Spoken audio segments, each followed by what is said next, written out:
This week we're going to be learning about adjectives. So an adjective is a word that describes or modifies a noun or a pronoun.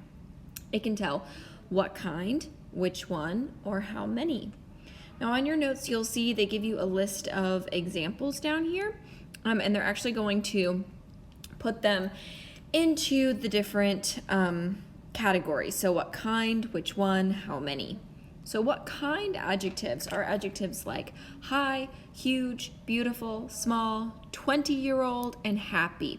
Now 20-year-old is in the what kind instead of the how many because it's describing how old someone is, not an actual number.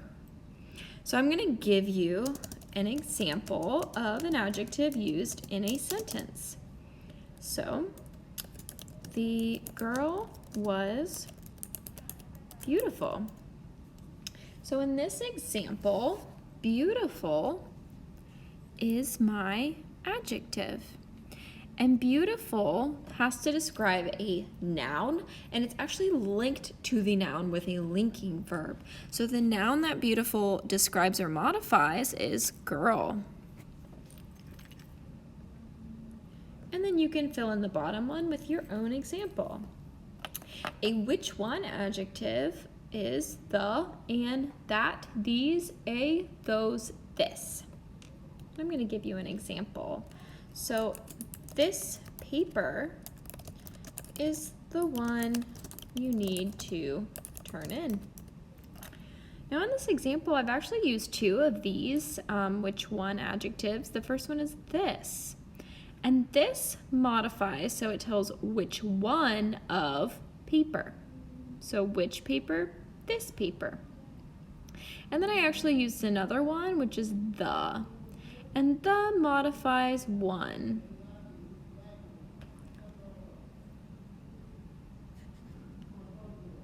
The last one is how many. So we have several, 4, 90.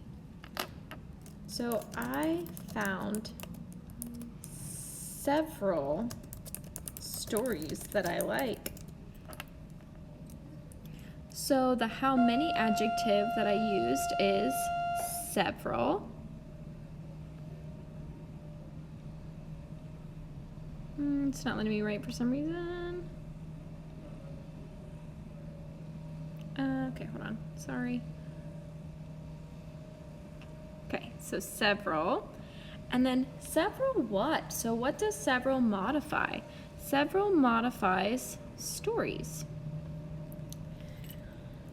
Now down below, they break it down even further into articles, and your articles are a and the. They are which one adjectives, and usually these are ones that we skip over. So when you do the practice, make sure that you are not highlighting the articles, and I actually have that written in the directions. Do not highlight the articles, just ignore those, but we are going to go over them. We use them all the time. So the girl went to the store, and I actually used two of them in this example. So the first one is, and I use the same one, it's the, but what does the modify in this example? It tells which one of what, and it is girl. So it modifies girl. And then the, but the what? So what does it modify? It modifies store. Now keep in mind, a and an, when you use a, whatever noun you have after should start with a consonant, and when you use an, the word after should start with a vowel. And then the last section is talking about predicate adjectives, which we have already learned about when we talked about verbs. So, looking at this, the house was huge. So it's linked to the it's linked to the subject by the linking verb, and it's a adjective that is in the predicate. So it is huge, so it's in the second half, and it's linked by was to house.